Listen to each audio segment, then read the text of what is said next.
Now I know we have represented in here guys from all over the state, and so you all have different MLSs. So from the MLS where you go and try and figure out how you're going to do your CMA, and there's some great CMA programs with the different MLSs out there. The Raleigh Regional Association of Realtors has a great CMA program within that, and then they also have RPR, which is what our company uses here. We require our agents to use RPR, which is also tied to the National Association of Realtors. Whatever, you have a program. Going back to what I was saying earlier on about agents needing to slow down, the reason why I'm saying this is you want to go and you want to write up an offer on a house. I was talking about North Hills in our area. Wherever you live, figure out whatever a hot spot is that someone's where people are selling homes on.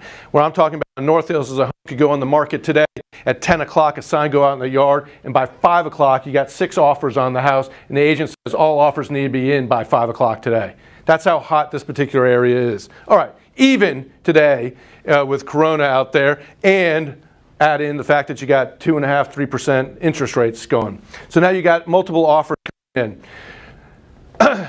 You're in the classroom, you're taking this class. You get the text from your client like, I won't buy that house.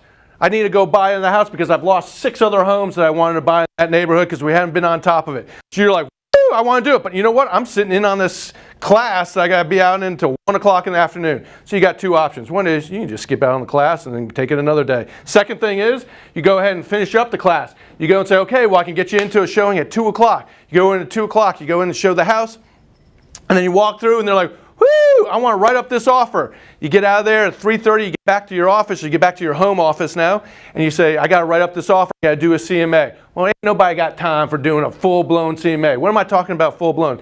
A CMA has got to be one that is, you've taken all the area properties on there and you've made adjustments. It is not what we call in the Raleigh area a summary CMA. A summary CMA, which is one where you sit there, everyone's got a variation of this. What I'm talking about is I can do a summary CMA in about 10 minutes. Hey, 10 minutes, yeah. What? I'm in the middle of something. Can I just go the lazy route and go to RPR and just bust one out in about 5 minutes? 20 pages. Thanks for injecting that. That was helpful. Tim, no, you can't. So let me get back to my summary CMA.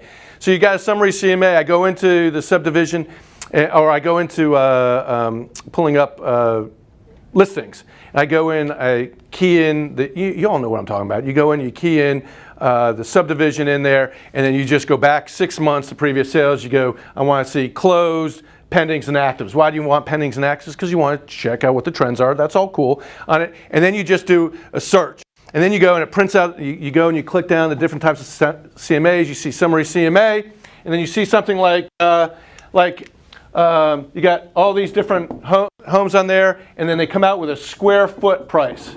You know what I mean? Dollars per square foot. Oh, $172.12, $168, and then you have an average on it, you have a mean, you have a low, and you have a high.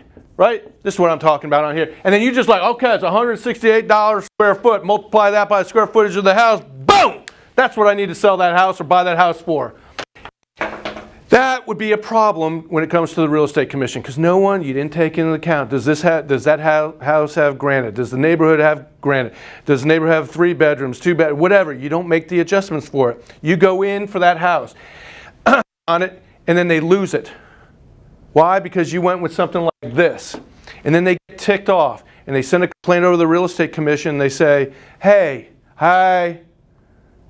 Real estate commission says, why did you go this route? Because you all know that you're required by the state of North Carolina to keep a CMA in your file. You have to be able to show it. Not a CMA after the case. You have to have a CMA prior.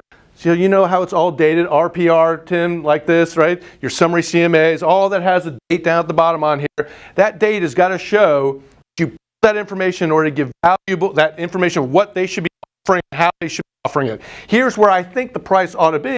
And then your experience then is, oh, okay, I think we ought to start here, or I need to start right at it, or we need to add more due diligence, whatever that would be. That's how we have to do a CMA on it. And I want to point out in this is one of the words that I want you to look at. It says, To complete a CMA, this is in that second bullet point, it says to complete a CMA for their principal. A broker should never try to estimate the probable selling price of the property without completing a thorough analysis and researching the subject property. That is one of those definitive terms where it says never. They don't want you just whipping off, off the top of your head, pulling it out and saying, this is where I think you ought to have the price. You need to have concrete reasons for the area, the price range that you think you need to be coming out at.